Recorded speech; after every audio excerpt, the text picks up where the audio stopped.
মাংসটা খুব জুসি হয়েছে। আমার মা দিন দিন যা রান্না করছে। নমস্কার বন্ধুরা, রেখা কিচেনের ভিলেজ ভিডিও আপনাদের সবাইকে আবারও নতুন একটি ভিডিওতে স্বাগত। তো আজকে দেখুন চলে এসেছি রান্নাঘরে সব গুছিয়ে নিয়ে একবারে। তো আজকে নিয়ে এসেছে আপনাদের দাদা মাটন। তো সামনে মহালয়া, তো মহালয়া উপলক্ষে আমরা তো নানা রকম মাংস খেয়ে থাকি, তার মধ্যে সব থেকে সেরা হচ্ছে মাটন রেসিপি। তো আজকে আমি নিয়ে এসেছি মাটন। এই যে আপনাদের দাদা বাজার থেকে আজকে 1.5 কিলো মাটন নিয়ে এসেছে। তো এটারই রেসিপি আপনাদের সঙ্গে শেয়ার করব, খুব সহজ পদ্ধতিতে, ঘরোয়া পদ্ধতিতে, বাটা মশলায়। তো পুরো ভিডিওটা দেখবেন, আমার সঙ্গে থাকবেন।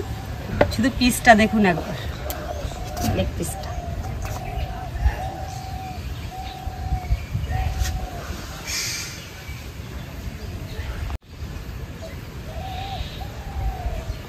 তো চলুন, আপনার দাদা যে বসে গেছে কাটার জন্য, একদম রেডি।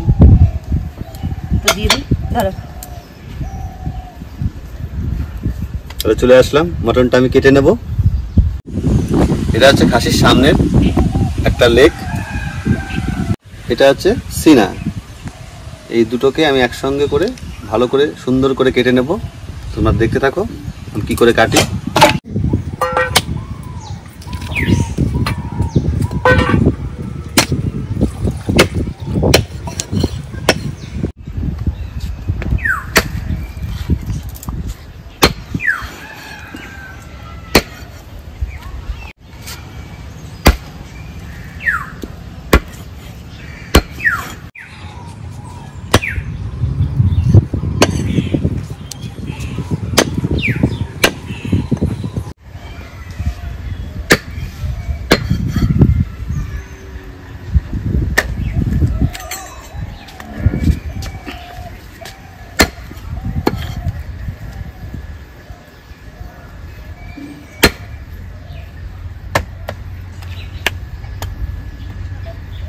এদিকে আমি মশলাগুলো বেটে নেব।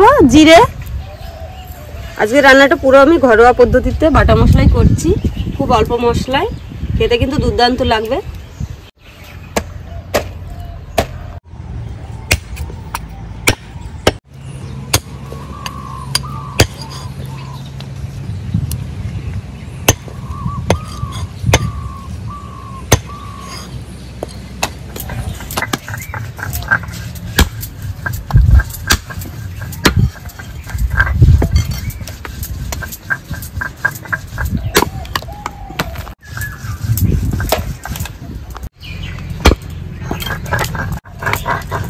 সিনাটা আমি সুন্দর করে কেটে নেব।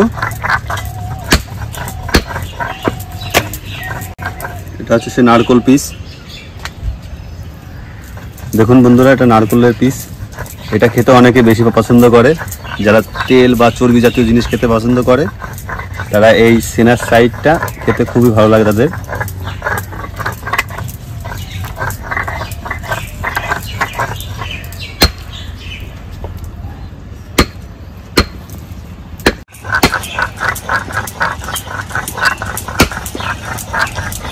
এই সিনার মাংসটা ফুলবে, ফুলে বড় বড় হয়ে যাবে।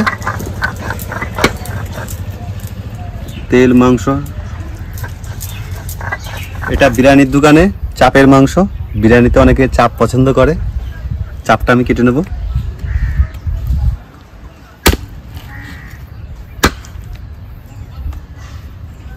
চাপ এরকম থাকলে বেশি সুন্দর লাগবে।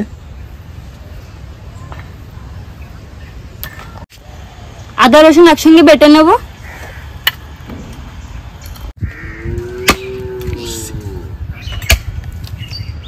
চাপটা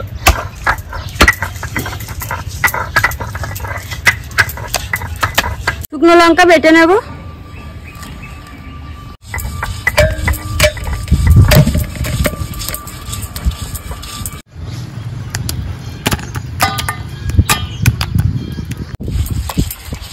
দেখুন দেখুন কত সুন্দর করে মাংসটা আমি কেটে নিয়েছি।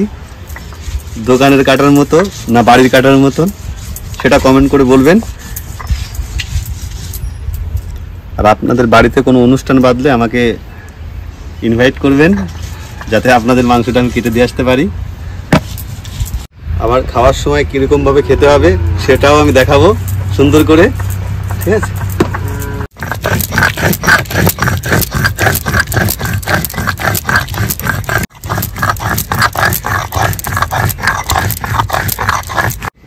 ধরিয়ে নিয়েছি, কড়াই বসিয়ে দেব।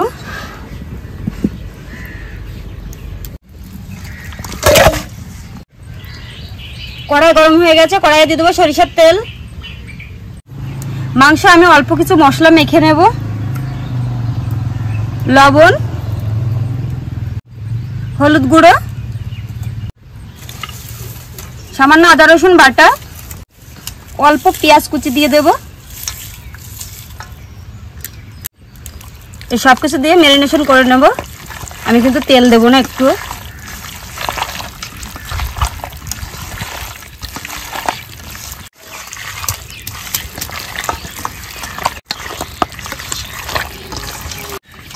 সুন্দর ম্যারিনেশন করে নিয়েছি। এবার এটা আমি 20 মিনিট মতো চাপা দিয়ে রেখে দেবো সেট হওয়ার জন্য। আদা রসুনটা খুব ভালো করে ঢুকবে মাংসের মধ্যে। আলুতে আমি সামান্য লবণ হলুদ মেখে নেব, লবণ। এবার আমি দিয়ে দেবো আলুগুলো, ভেজে নেব। লবণ হলুদ দিলে আলুটা কালারটা সুন্দর আসে, তার জন্য লবণ হলুদ দেওয়া। আলুগুলো লাল লাল করে ভেজে নিয়েছি, তুলে নেব। তেল ফোড়নে দিয়ে দেবো 2টো শুকনো লঙ্কা, গোটা জিরে, গোটা গরম মশলা দিয়ে দেবো, কুচানো পেঁয়াজ,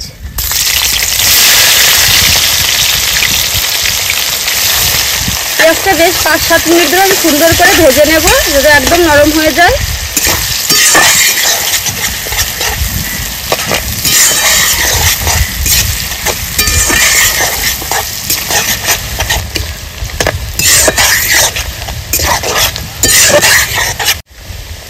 এই যে প্রায় 25 মিনিট মতো আমি ম্যারিনেট করে রেখেছিলাম, দিয়ে দেবো পেঁয়াজের মধ্যে। পেঁয়াজটা খুব ভালো করে আমি ভেজে নিয়েছি। সব মাংসের সঙ্গে ভাজা পেঁয়াজটা আমি সুন্দর করে যে মিশিয়ে নিচ্ছি।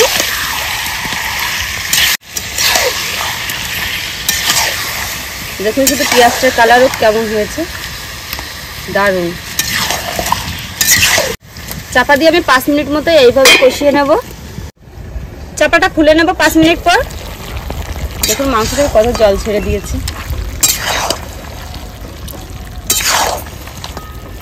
কেমন লাগছে মাংসের কালারটা অবশ্যই জানাবেন। দিয়ে দেবো আদা রসুন বাটা, জিরে বাটা, শুকনো লঙ্কা বাটা। সবকিছু মাংসের সঙ্গে আমি খুব ভালো করে মিশিয়ে নেব।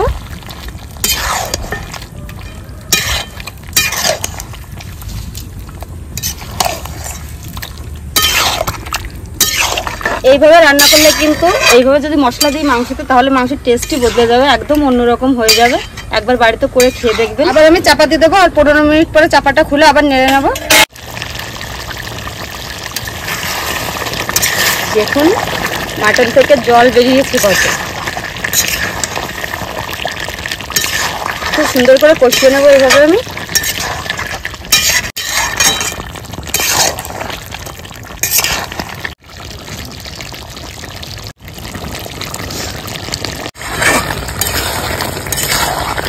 এবার দিয়ে দেবো ভেজে রাখা আলুর টুকরোগুলো,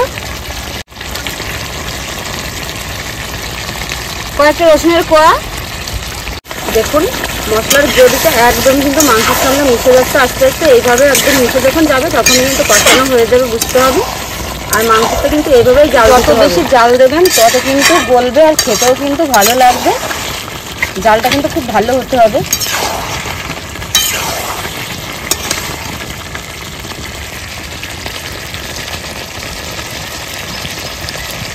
দেখুন একদম সুন্দর কষানো হয়ে গেছে, মশলাটাও টেনে গেছে। এবার আমি বসিয়ে দেবো হাঁড়িতে। আমরা হাঁড়িতে খুব তাড়াতাড়ি খাসি মাংস কিন্তু গলে, তার জন্য তাড়াহুড়ো করে উনুনে রান্না করতে গেলে হাঁড়িতে করে রান্না করলে তাড়াতাড়ি হয়ে যাবে। এবার আমি দিয়ে দেবো জল। এখানে আমি গরম জল করে নিয়েছিলাম আগে থেকে। গরম জল দিলে মাংস কিন্তু খুব তাড়াতাড়ি গলে আর টেস্টিও হয় খুব বেশি। এবার আমি হাঁড়িতে ঢেলে নেব।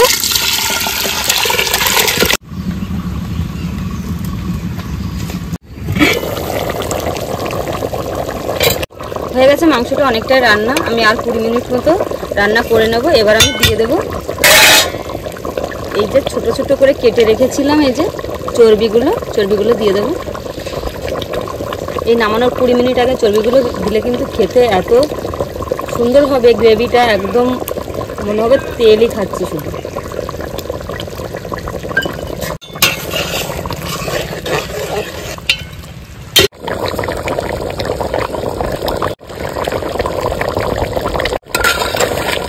হয়ে গেছে আমার মাটন রেসিপি।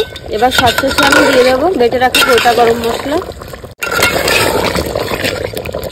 সবশেষে দিয়ে দিচ্ছি যে বেটে রাখা গোটা গরম মশলা। এটা না দিয়ে মাটন রেসিপি একদম অসম্পূর্ণ থেকে যায়।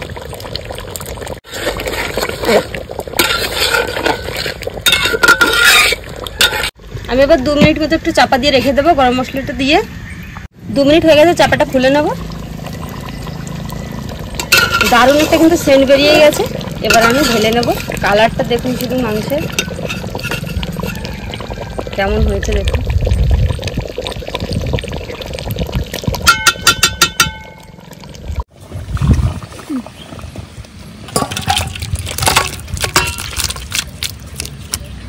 তো এই দেখুন, এই যে রান্নার শেষে এই যে চর্বিগুলো কিন্তু আমি সব শেষে দিয়েছি, গলেও গেছে আর যেরকম সেরকম রয়েও গেছে। খেতে কিন্তু দারুণ টেস্ট হবে। সব চর্বিগুলোই দেখুন, সব চর্বিগুলো।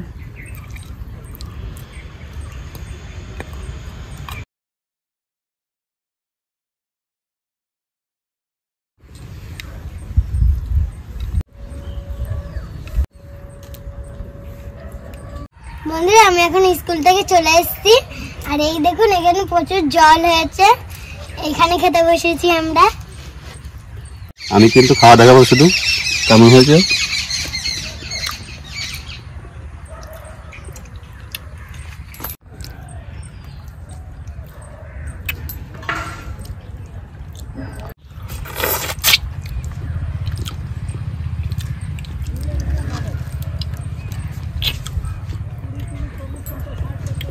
খুব টেস্ট হয়েছে, মাংসটা খুব জুসি হয়েছে।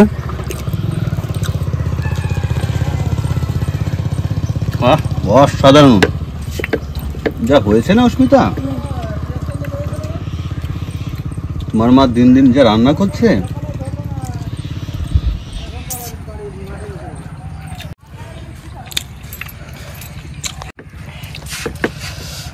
মটনের সঙ্গে ভাত দিয়ে মটন খেতে আরো খুব সুন্দর লাগছে।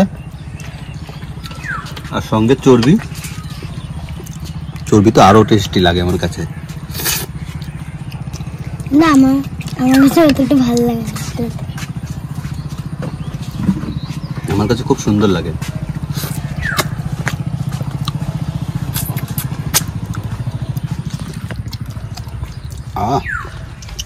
মাংসটা সফট হয়েছে না বাবা, খুব সুন্দর। গলেছেও ভালো, গলেছে ভালো বলো।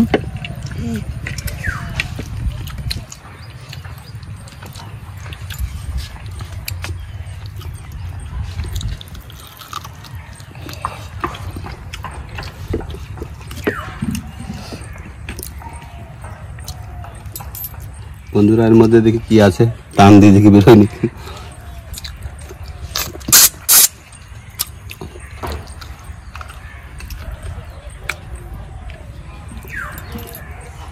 বন্ধুরা রান্নাটা কিন্তু অনেক ভালো হয়েছে, খুব ভালো হয়েছে আজকে।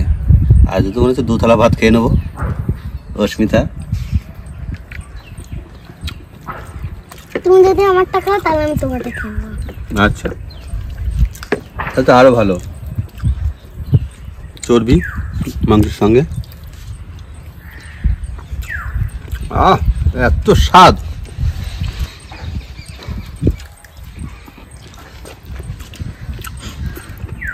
কত সুন্দর জুসি হয়েছে মাংসটা বন্ধুরা, অসাধারণ হয়েছে, অসাধারণ। মনে হচ্ছে হাত চেটে খাই।